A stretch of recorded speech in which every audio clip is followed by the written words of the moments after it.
Hi, everybody. Sorry for the delay today. We're having some technical difficulties. Welcome to the wonderful world of virtual streaming or live streaming. We are, however, here nonetheless for episode 11 of the live interviews.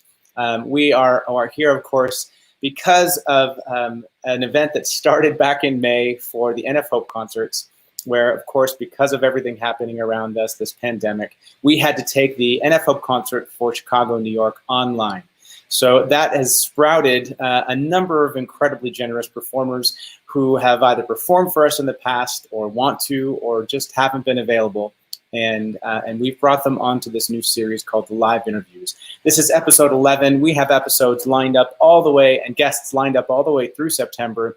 And we'll probably continue this well to the end of the year. And if you guys still want to see more, then we'll jump into it in 2021 as well.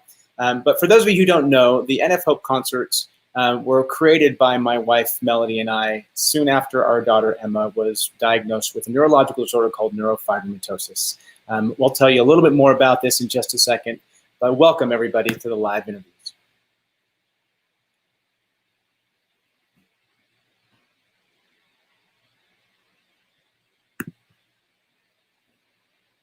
So as I was saying, my wife, Melody, and I founded this organization, or NF Hope Concerts, to help with our daughter who has a neurological disorder called neurofibromatosis. There are a number of symptoms, but for us, the most important one, and the reason why this all started, is because there is no cure. And until just recently, back in March, there were no treatments as well. But fortunately, the FDA released its first NF-specific treatment for a special kind of tumor. For those of you who don't know, NF is a disorder that's characterized by tumors that can grow in any nerve in the body at any time, and comes with a whole slew of symptoms, as I mentioned earlier. If you want to learn more about it, you can please visit that link down below right here, nfnetwork.org. That's www.nfnetwork.org.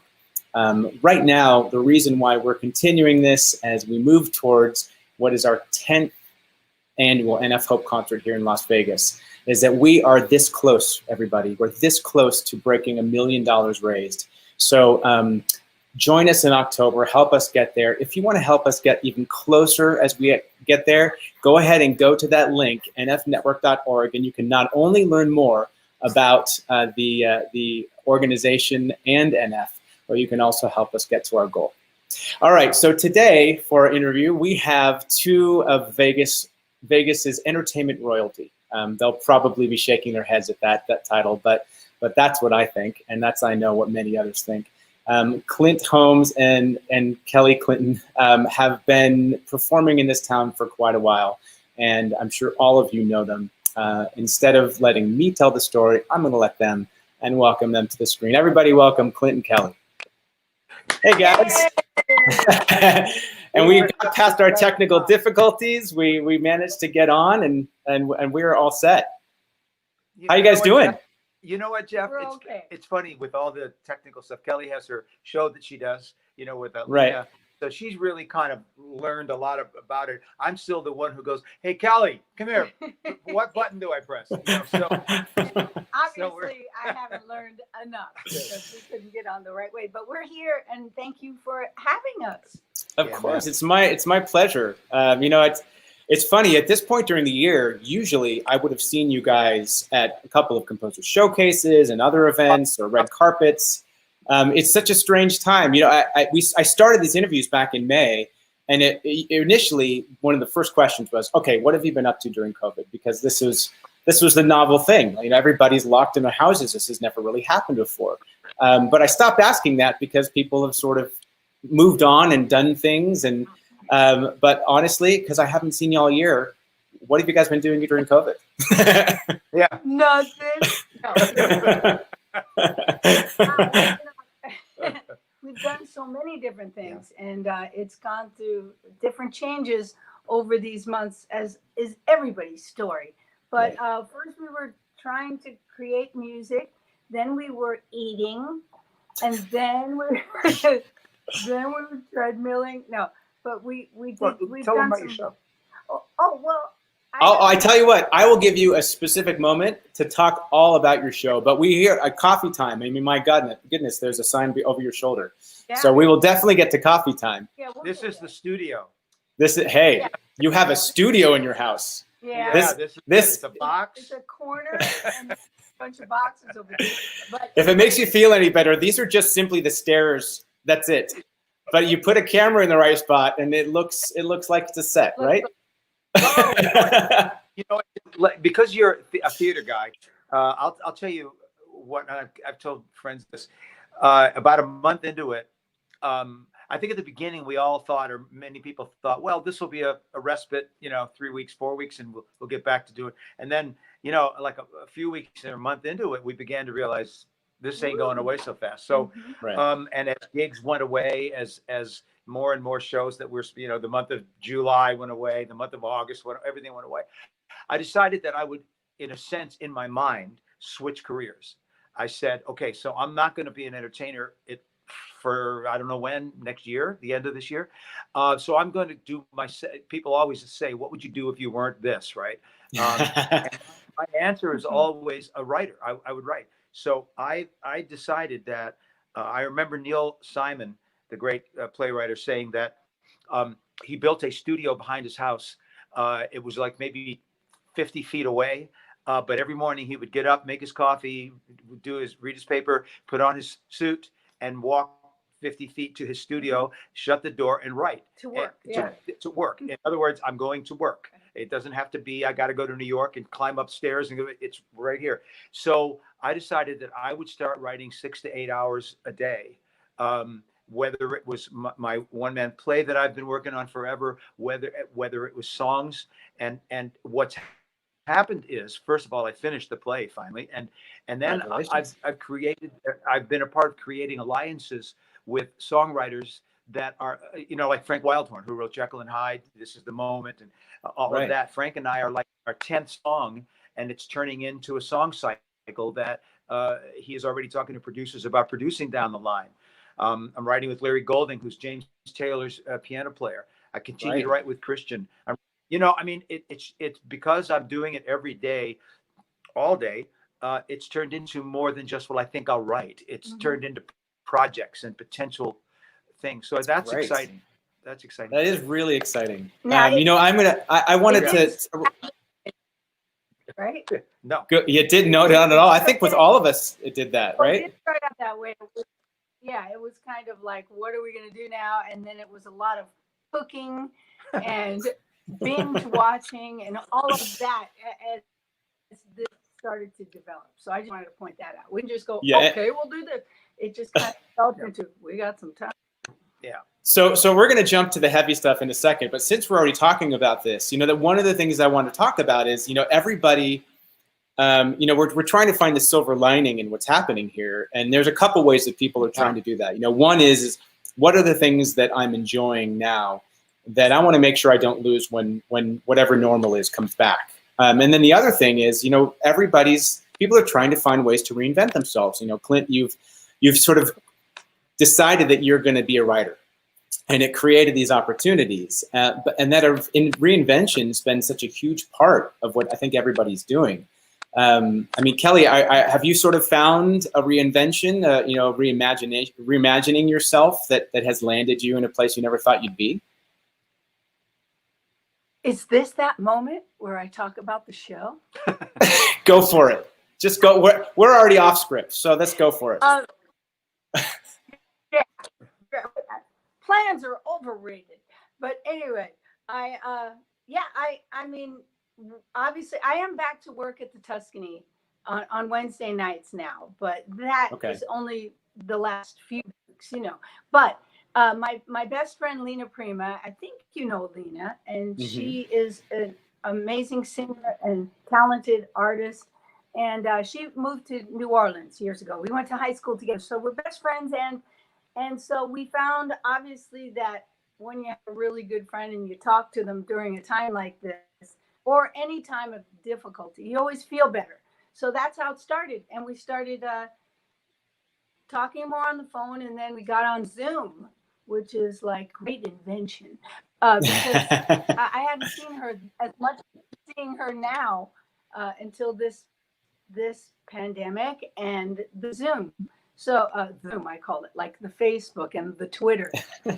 So we started visiting And coffee's our thing. So came up with the idea, and it was really her idea to do this. And so it's a fun format, and it's something to distract from all the tough things that are going on, because we can do that all the rest of the hours of the day. You need some light moments, and you need to kind of say, okay, I'm just going to have a good, fun conversation, look at positive things. So we do some quotes.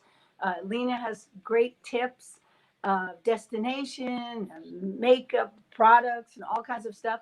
And then we have a special guest every show, Monday, Wednesday, Nice. Friday. And that special guest is my closet, my wigs, and we're inventing characters and interviews, and now we're getting obsessed and doing, but all of it is geared towards, to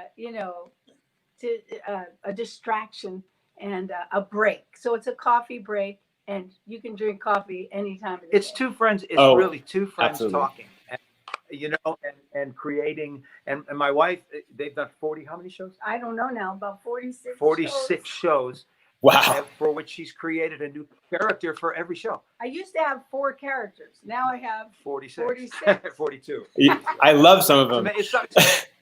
Jeff, it's amazing. It's amazing to watch. And I've always admired my wife, and I've always, I think, maybe understood her talent better than she does in some ways. But this is just, it blows me away, because I know that on whatever morning she'll go, I'll go, well, what are you doing tonight? And she'll go, I'm not sure. I have an idea. She'll disappear. She'll go, I got to go to the wig store. And she'll run out, and she'll get a costume and a wig and come back. And then I'll hear her on the phone with Lena, blah, blah, blah. And then she'll come out and go, how do I look? And I'll depend on who you are. You look like a You man. look like a man right now with a mustache and beard, right? And then she'll do this character. Inevitably, it's like a Saturday Night Live, skit without all the writers. Right. Saturday Night Live, they have their staff of writers, and they meet all week, and this one and Lena are sitting there going, well, what if I say that and you say this and we do that?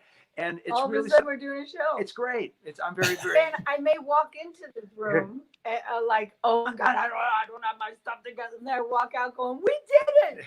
So I know the feeling. A lot of feedback. Yeah, right. It's a great feeling. And we get a lot of feedback of people saying, thanks for lighting, how do I say it? Lightening up my day. And what kind of coffee you're drinking. And I love that quote from Betty Davis or Bonnie Raitt or Lena's tips and destinations. We do something called Zoom Beyond now, because then we can talk to people who are no longer with us. So that is so much fun. Like, it's a different part of the app that no one knows about, but we do. Anyway, it's just fun. We feel better, and we're hopefully making some other people feel better. You know what, Jeff? When can people see this? Talking about that. Okay. Sorry, go ahead. Go ahead. It's Monday, Wednesday, Friday, but you can see it whenever you want. We have a website, lenaandkelly.com. lenaandkelly.com. Okay, or perfect. Coffee Time with Kelly.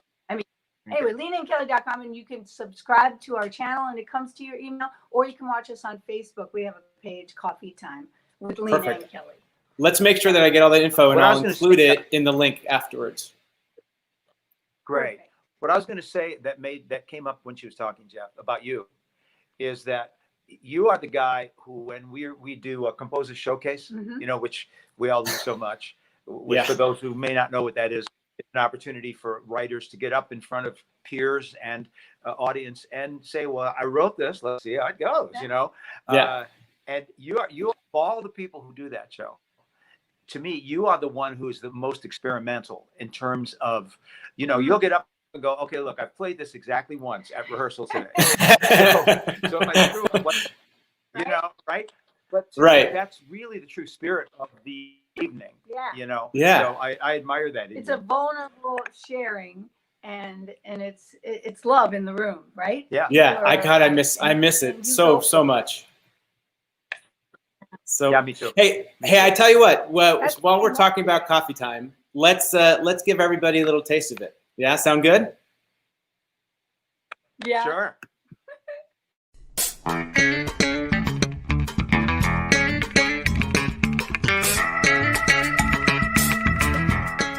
We made it to Monday. Welcome to Coffee Time with Lena and Kelly.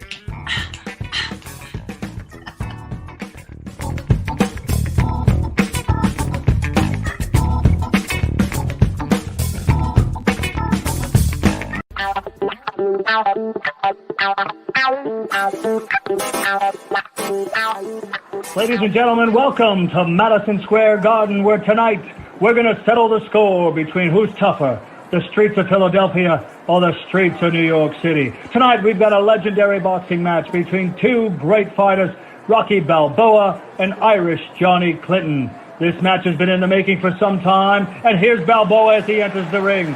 Balboa, a legendary fighter, gave Apollo Creed everything he could handle and then some, and took the championship belt away from him. He's coming in tonight feeling confident that he can represent the tough streets of Philadelphia and show Irish Johnny Clinton just what tough means. And ladies and gentlemen, now entering the ring, Irish Johnny Clinton. This kid's story is unbelievable. It's what movies are made of. Diagnosed with infantile paralysis as a young man, doctors said he would never walk, but his mother said, no, that's not going to be the truth. And Johnny fought hard in order to enter the Golden Gloves. He won over 150 fights, and he's had a fabulous pro career. And we're ready to get this match underway. Balboa looks confident. Irish Johnny Clinton's ready to enter and give him what he said. Oh, and the punches start right from the opening bell. Balboa's doing great jabs. Johnny's answering, but boy, he's really suffering some immediate punishment.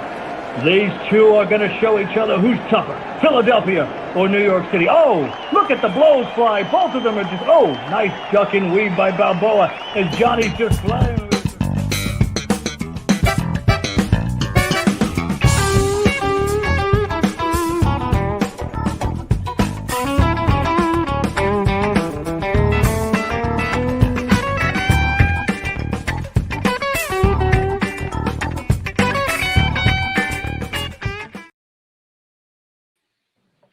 That's awesome. I'll be honest. I haven't gotten an episode yet, but I need to. I will make sure that we have links to your website and Facebook page and everything down below once we're done with all this and I get everything done on YouTube and Facebook. Okay. All right. So let's, now that we've been lightened, right? That's what you said, that you lighten people's day as always. So we're now what, 6 months into this, and I think as performers, we all realize just how intense this is. There are people, our friends on Broadway, our friends here in the city, in Vegas, that are just kind of waiting and hoping for this to come back, and it seems like it's going to be one of the last things to come back. If you could sort of talk about what your wishes and concerns for all of our entertainment friends, what would be your greatest hope? Obviously, starting tomorrow, that everything will be back to normal. But where are you hoping that we're going to land after this? Well, ultimately, back to normal. Hopefully, I mean, how far away that is. I think smaller venues. Okay, just the basic idea that we as entertainers and performers and artists need to get back to work, because we have to have a place to live, and if we don't have work, everything starts to be jeopardized, literally. Our homes, our families. So in order to get back to work, I think we're all going to have to make compromises. I just think that that's just going to have to be the way it is. For instance, I have a date that was supposed to be in June, then it was going to be September. Now it's October in Atlantic City. And they're going to have to, assuming the date happens in October, they're going to have to downsize the room. I think it's like a 750 seat room. They're going to have to make it 300 seats. So they said, would you be willing to do 2 shows for the same price if we have to do that? And I said, of course I would. I get it. So those kind of things, we're going to have to downsize if we want to work, which may mean less money. And that's a terrible thought. But if it's just a temporary thing, then it's a temporary thing, because we have to get back to work. But in order to work, we have to have people sitting there watching us, live work. I mean, we have to have people sitting there in a theater or in a nightclub watching us. And that's just not going to be easy for the foreseeable futures. So compromises is what's going to have to happen, I think, on all levels, all of us, for a while. Agreed. For a while. Yeah, I mean, I really hope. Yeah.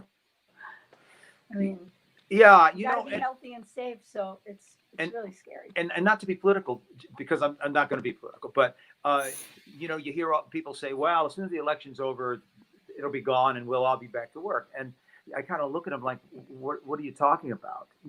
It's going to be a process.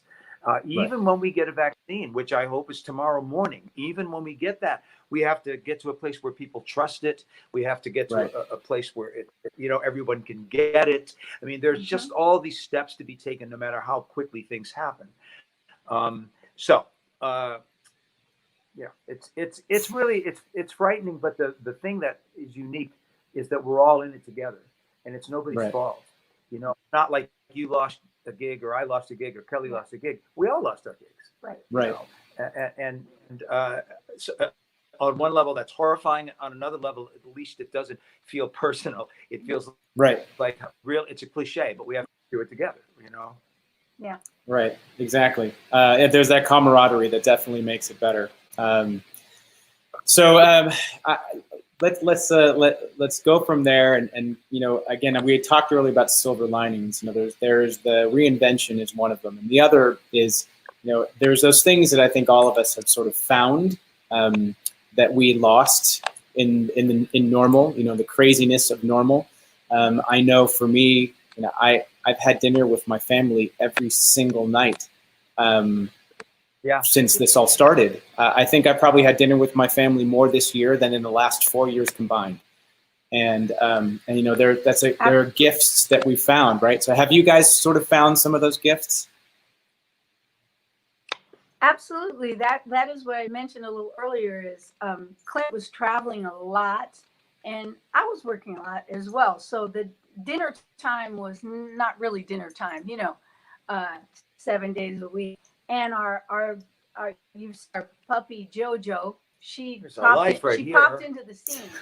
So this girl is very happy about the us all being a family at home at the same time and having so much structure and more family walking the dog and just all those normal things that most of us, not just in the entertainment business, but very often in the entertainment business, there's not that kind of 9 to 5 thing where you sit down at 7 o'clock for dinner. So we have found a lot of family time, obviously.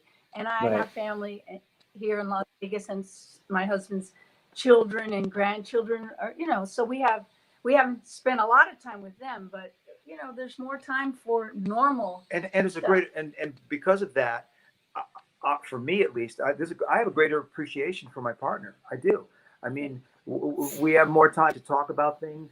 We're not rushed all the time like it is when you're. And again, she said, she's been working at least 2 nights a week for years, either the Monday night and the Wednesday night, and I've been traveling. So it's not like she gets on the plane and travels with me.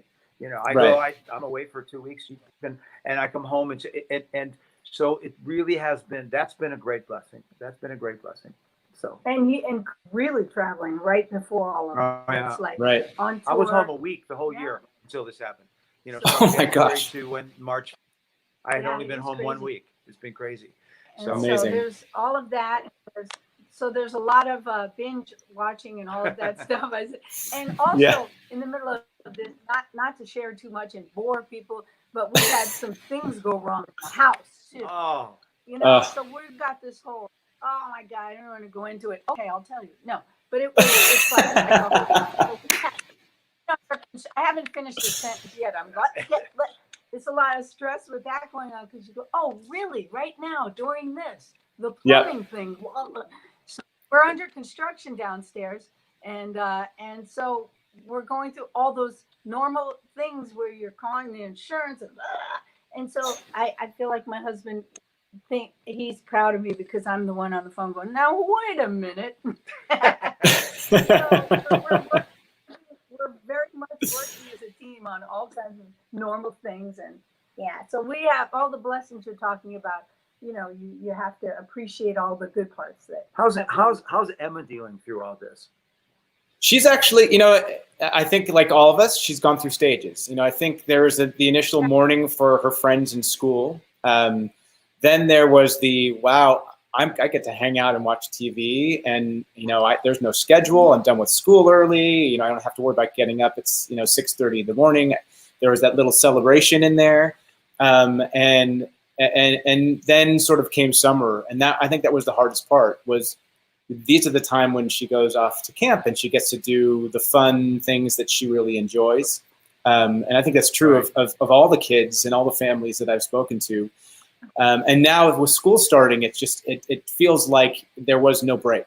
But that said, she's actually really excited. She's obviously wishes that she didn't start middle school virtually, that she was getting to start this brand new experience and walk onto campus, and the first time not having to wear a uniform. And but I think she's excited about middle school enough that will sustain her for a little bit. I think we'll have to ask me that question again in January when we see if they're actually going back to campus, and I might have a different answer for you. But so far, I think it's been good. I think she's enjoyed some of it. She hasn't enjoyed being locked down. We're slowly, cautiously making our way back out into the world, but very cautiously. And I think she's wishing that happened faster. Well, on her behalf, you really have to. You have to be careful. I mean, on all parts, but certainly, yeah. Well, we're going to lean towards the NF Hope concert. Oh, go ahead. Yeah, no, go ahead. I was going to ask about your beautiful wife as well. Everything changed. Actually, she has been busier than ever. She's been busier than all of us, only because she works in a gym, and and it's a small gym, so she's been working at work since July, early July, and now they've actually had students in class with her. So I mean, she's almost back to what was her normal as far as work goes, but she's doing well. I think again, she's sort of in the middle of that reinvention as well, trying to start up getting a nutrition consultancy and sort of reinventing what being a part of the fitness industry means for her. So as you guys know, we are of course I will. That's the one problem with technology, is the delay, right? I start talking and then I realize you've already started a question. So let's jump to the NF Hope concert. You guys, we've been so blessed to have you be a part of the NF Hope concerts over the years, and I'm sure it comes with just as much amazement to you as it is to me that this year is number 10 in Las Vegas. So we've been doing this now for 10 years. And the exciting thing is we're this close to breaking that $1 million mark. I'll mention in a second what we're hoping to do to get there. But I mean, so many of our memories of the NF Hope concerts come with the two of you in them. And one in particular, will always be that moment that we remember when Emma decided that she was going to hijack This Nearly Was Mine on stage by doing a dance solo. It was one of those things as parents where we were backstage going, "What's happening? No, no, no, no, no." And then we watched it after the fact and realized just how magical it was. But I don't think I've ever asked you, you're on stage singing this song, and this little 4-year-old decides that she's going to come on her own through the entire theater and stand on stage with you, dance on stage with you. Well, what was that feeling like? I know what it felt like in the audience. It was magical. But what did that feel like to you? Well, I was very upset. Who is this kid? Get her out. No, it was magical for me too, because that's what the whole event was about. I mean, as generally and then specifically her. And so the fact that she was moved to come out and be a part of it. I mean, I remember stepping aside and feeling like I don't want to get in her way. You know what I mean? That was my feeling, was she was creating a moment out of what would a nice moment. She was making it an extraordinary moment, and it was spontaneous. It's not like we rehearsed it. Right. I'm very aware of that. But it was special, Jeff. It was special for me too. It chokes me up just thinking about it. It was just so beautiful, and it was her spirit just took her right up out of her seat and onto the stage. It was just absolutely. Well, who was sitting with her? Who was sitting with her, Jeff? She was sitting in the audience. She was sitting next to all my family, but directly next to my stepmother. And apparently what she did is when you started singing, because I guess we heard you doing sound check and she really liked the song. Right. So she reached over and tugged on the sleeve of my stepmom and said, this is my song. And she got up and walked down the aisle on her own. Nobody helped her. She literally on her own walked down the aisle, up the center staircase, and was suddenly on stage with you. And like I said, as the producers, we were our heads were exploding, and then we just stopped and enjoyed it. I seem to remember a kerfluffle in the audience, as if someone was going to try to bring her back. I don't. That's why I asked who she was sitting next to. It might have been that thing that you go, and you get on. Well, whether it was her persistence or the fact that she just got ahead of everybody else, she made it on stage. And then a couple of years later, we hit our first milestone, 5 years, and we decided that we were going to sort of do the best of and pick a handful of favorite moments. There was no question that we wanted to do that. And with your permission, I would love to share what we did on that 5th annual NFL concert. I'd love to see it again. I'd love to see it again. Here we go. I think I've been able to be here for every one of these, and we have so many benefits that we performers do here in this city. My wife and I were talking about this. This one always feels personal, so it's special to be here and be a part of this for the LeBeau family and all of the families who this affects. And so this moment was mentioned, and I'm kind of honored to get to do it again. This great song from South Pacific with a special guest.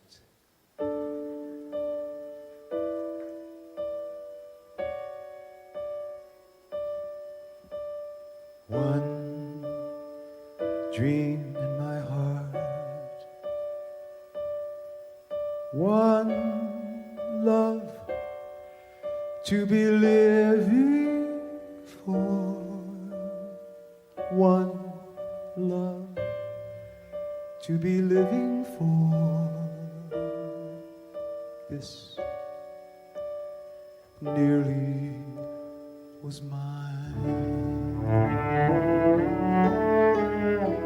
One girl for my life,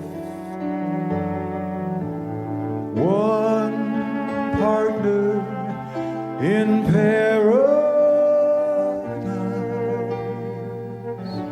This promise of paradise once nearly was mine.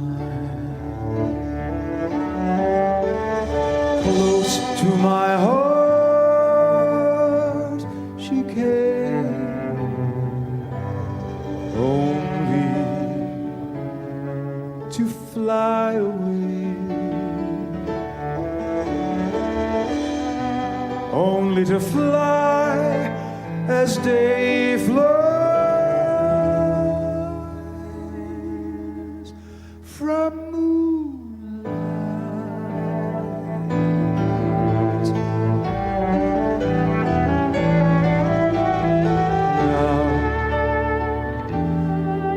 Now I'm alone, but I'm still dreaming of paradise, still saying that paradise once nearly was mine. Ladies and gentlemen, please welcome Emma LeBeau.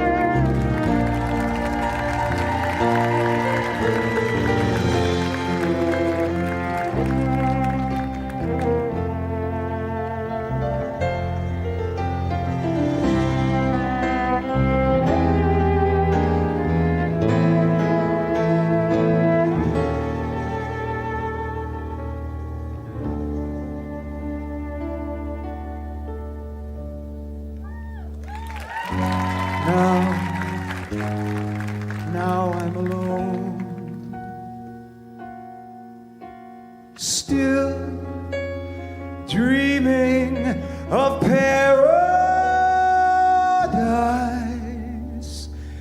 and still saying that paradise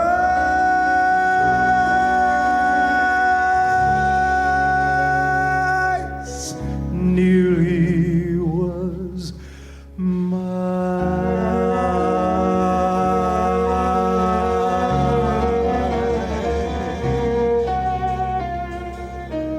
This nearly was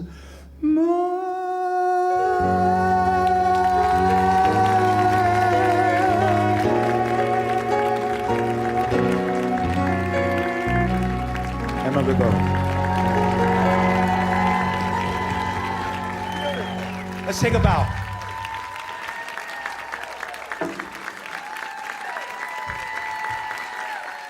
Thank you all. You know, it's I've probably watched these videos at least 1,000 times. I think one of the videos has like 2,000 views, and I'm sure 1,000 of them are mine. I just love that moment, and of course your performance of the song, and how generous you were is to just take that moment and live in it, as opposed to be upset that a child was walking on the stage. I couldn't recreate that if you paid me, and I've tried, believe me. It was well, it just goes to show how lucky we are to have you guys as friends, and what a joy it's been to have you be a part of it. Now, October, and it's looking like it's going to be the 18th, but I'll make the official announcement next week when I have our next episode. But it's going to be our 10th annual, and who knows whether it will be live or hybrid or virtual. Most probably one of the latters. But I couldn't imagine having it without the two of you. So will you join us? Let's keep fingers crossed that all of our schedules align, but we will definitely be in touch. It is always such a joy to see you guys. I hope soon it will be in person with a hug and a handshake. And thank you so much for being a part of today. And a cup of coffee. Yes, absolutely. So for everybody else, if you want to come and join us next week, we have my good buddy Chet Buchanan from KLUC, of course, as well as known all over town. I think right now he's also the voice of NASCAR, among many things. And of course, in October, we will have our 10th annual NF concert here in Vegas. And we hope to see all of you there. Thank you so much, everybody. And we will see you hopefully without our technical